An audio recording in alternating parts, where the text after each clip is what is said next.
Hi friends, मैं हूँ ज़ैना पटेल और स्वागत है आप सभी का मेरी चैनल ज़ैनास रेसिपी में।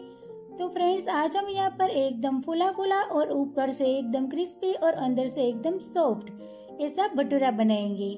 तो ये भटूरा बनाने के लिए मैं आपको कुछ खास ट्रिक्स और टिप्स दूंगी, जिससे आपका भटूरा है वो एकदम गुब्बारे की तरह फूलकर तैयार होगा और ये भटूरा खाने में एकदम सॉफ्ट और एकदम टेस्टी बनेगा। तो इसी तरह से आप भटूरा बनाओगे तो आप भटूरा बनाने में कभी भी फेल नहीं जाओगे।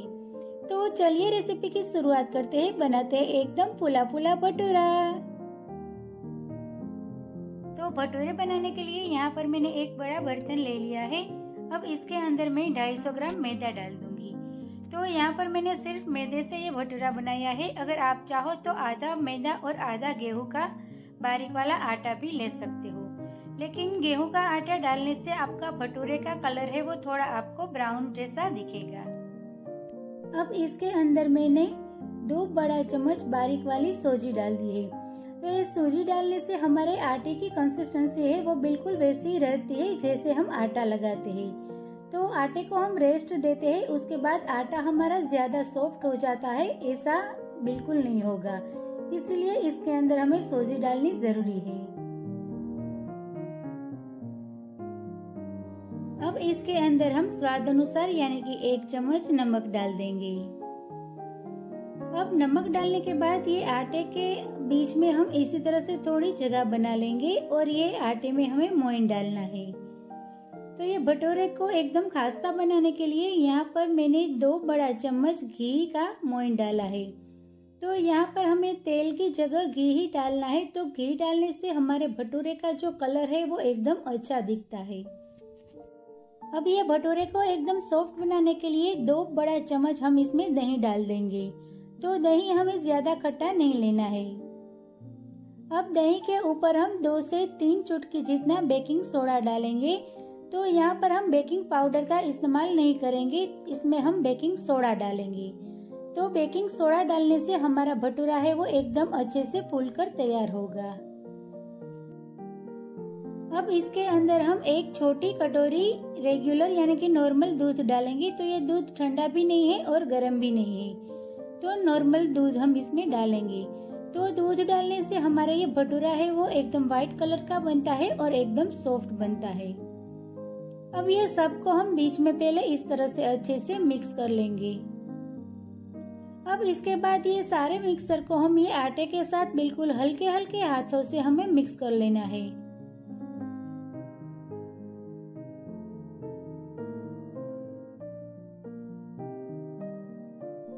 तो इसी तरह से ये आटे को हम अच्छे से मिक्स कर लेंगे। इसके बाद इसके अंदर हम पानी डालकर इसका आटा लगाएंगे।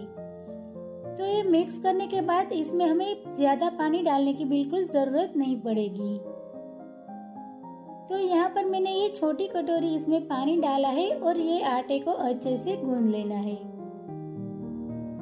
तो ये आटा लगाने में बस सिर्फ मुझे ये छोटी कटोरी ही पानी लगा है। तो ये एक छोटी कटोरी दूध और ये छोटी कटोरी पानी से हमारा आटा अच्छे से लग जाएगा।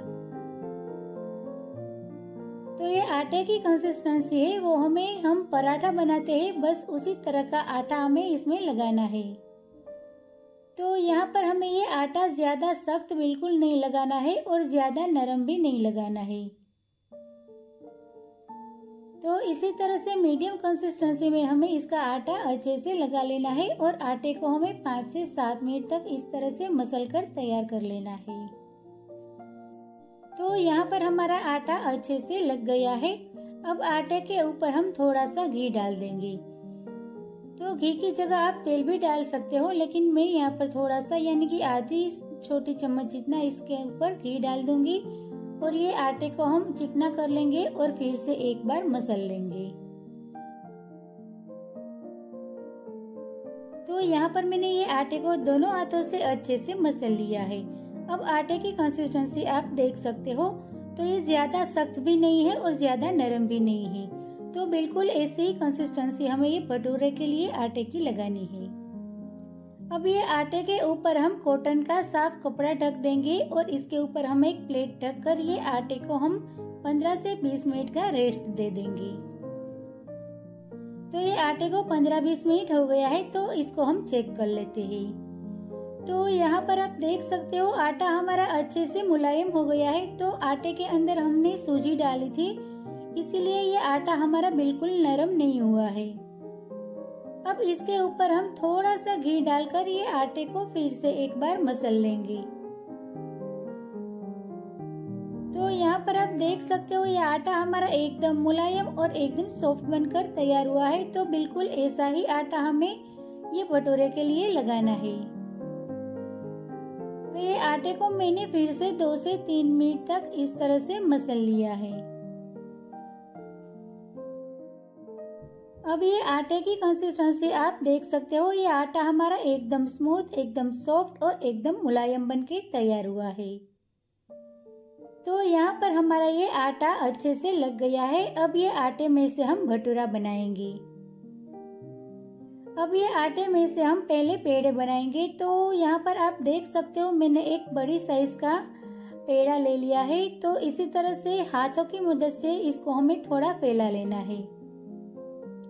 अब इसके बीच में हम थोड़ा सा घी लगा देंगे। तो इसी तरह से बिल्कुल थोड़ा सा हमें बीच में घी लगाना है और इसके ऊपर हम थोड़ा सूखा आटा को छिड़क देंगे और चारों तरफ से इस तरह से हम इसको पैक कर देंगे और अच्छे से गोल हम इसका पेड़ा बना लेंगे। तो यहाँ पर आप देख सकते हो इसी तरह से हमें ये भटूरे का पेड़ा बनाना है। तो इसी तरह से आप पेड़ा बनाओगे तो आपका भटूरा है वो बीच में से एकदम अच्छे से फूलकर तैयार होगा। तो इसी तरह से हम ये दूसरा पेड़ा भी बना लेंगे। तो उसके लिए भी मैंने एक बड़ी साइज का इसमें से आटा ले लिया है और इसको इस तरह से फैलाकर बीच में हम थोड़ा सा घी लगा देंगे। तो घी या तो फिर आप तेल भी लगा सकते हो और इसके ऊपर थोड़ा सा सूखा आटा छिड़क देंगे और फिर से हम चारों तरफ से इस तरह से बीच में इसको पैक कर देंगे और इसका अच्छा गोल हम पेड़ा बना लेंगे। तो इसी तरह से हमें ये भटूरे के लिए पेड़ा बनाना है। तो ये भटूरे को फुलाने की एक खास ट्रिक है। अब ये सारे आटे में से हम पेड़ा बना लेंगे। अब इसको हमें बेलना है। तो यहाँ पर मैंने थोड़ा सा सूखा आटा ले लिया है और ये भटूरे को हम बेलेंगे। तो यहाँ पर हमें ज्यादा सूखा आटा नहीं लगाना है। तो जितनी आपको जरूरत है उतना ही आपको सूखा आटा लेना है। अब ये भटूरे को हमें बेल लेना है। तो ये भटूरे को हम राउंड शेप में नहीं बेलेंगे, इसको हम थोड़ा इस तरह से लंबा बनाएंगे। तो जो बाहर भटूरे मिलता है बिल्कुल वैसा ही भटूरा बनकर तैयार होगा। तो ये भटूरे की साइज आप छोटी बड़ी अपने हिसाब से कर सकते हो, लेकिन इसकी जो थिकनेस है वो हमें मीडियम रखनी है, यानी कि इसको ज्यादा पतला नहीं करना है। तो ये भटूरे की थिकनेस है वो इसी तरह से रखनी है, इसको ज्यादा पतला नहीं करना है। तो इसी तरह से हमारा ये एक भटूरा बेलकर तैयार हो गया है। तो इसको हम फ्राई कर लेते हैं। तो यहाँ पर मैंने तेल को भी गरम करने के लिए रख दिया था। तो भटूरे को हमें एकदम तेज गरम तेल में ही फ्राई करना है। तो एक बार हम थोड़ा सा आटा इसमें डालकर चेक कर लेते हैं। तो आटा डालने के बाद वो तुरंत ही ऊपर आ जाता है, यानी कि भटूरा तलने के लिए हमारा तेल परफेक्ट गरम है। तो यहाँ पर आपका तेल है वो बिल्कुल ठंडा नहीं होना चाहिए, तेल एकदम गरम ही रखना है। अब यहाँ पर हमने भटूरा बेला था तो उसकी जो ऊपर की साइड थी वो हमें तेल में नीचे जाने देनी है। तो इसी तरह से तेल के अंदर हमें ये भटूरा को डाल देना है और इसके 2 से 3 सेकंड के बाद हमें जारे की मदद से इस तरह से भटूरे के किनारे पर हमें टेप करते रहना है। तो इस तरह से ये भटूरे के किनारे पर हम टेप करते जाएंगे तो ये भटूरा हमारा एकदम फटाफट और एकदम अच्छे से फूल जाएगा। तो ये भटूरे फुलाने की एक खास ट्रिक है। तो यहाँ पर आप देख सकते हो हमारा भटूरा एकदम अच्छे से फूल गया है। तो इसको हम थोड़ी देर के बाद पलट देंगे। तो फ्रेंड्स यहाँ पर आप देख सकते हो हमारा भटूरा एकदम अच्छे से फूलकर तैयार हो गया है। तो तो इसका जो ऊपर का कलर है ब्राउन वाला, वो भी आप देख सकते हो। हमने जो घी का मोइन डाला था, इससे ये पूरी में यानी कि ये भटूरे में ऊपर से अच्छा कलर आता है। अब ये भटूरा हमारा दोनों तरफ अच्छे से पक गया है, तो इसको हम बाहर निकाल लेते हैं। तो फ्रेंड्स, आप देख सकते हो ये भटूरा हमारा ऊपर से थोड़ा खास्ता बना है और अंदर से एकदम सॉफ्ट बनकर तैयार हुआ है। तो इसी तरह से हम दूसरा भटूरा भी बना लेंगे। तो दूसरा भटूरा बनाने के लिए भी मैंने यहाँ पर एक पेड़ा ले लिया है और जो साइड्स हमने पैक करी थी वो साइड्स हमें नीचे रखनी है और ये भटूरे को हमें बेल लेना है। तो सेम उसी तरह से हम ये भटूरा भी बेल लेंगे जैसे हमने पहला भटूरा बेला था।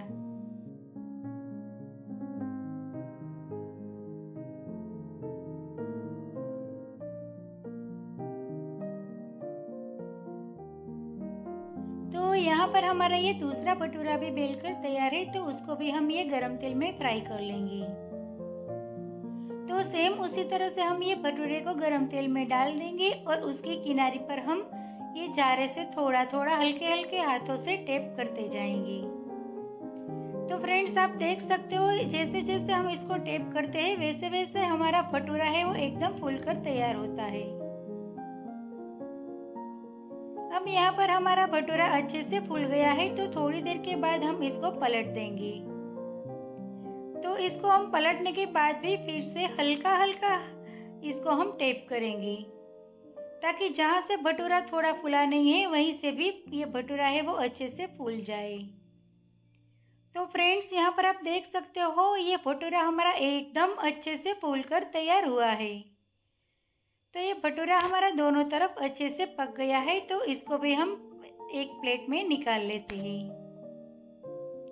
तो उसी तरह से हम ये सारे भटूरा को फ्राई कर लेंगे। तो फ्रेंड्स, ये भटूरा हमें एकदम गरम तेल में ही तलना है। अगर आपका तेल बीच में ठंडा हो जाए तो तेल को हम फिर से गरम कर लेंगे और उसके बाद ही भटूरा इसके अंदर डालेंगे। तो यहाँ पर आप देख सकते हो हमारा सारा भटूरा अच्छे से फूलकर तैयार हो गया है। तो आप देख सकते हो बिल्कुल गुब्बारे की तरह हमारा ये भटूरा फूल रहा है और ऊपर से भी उसका एकदम अच्छा कलर आया है। तो ये सारे भटूरे मैंने इसी तरह से फ्राई कर लिया है। अब ये भटूरे को हम सर्व करेंगे।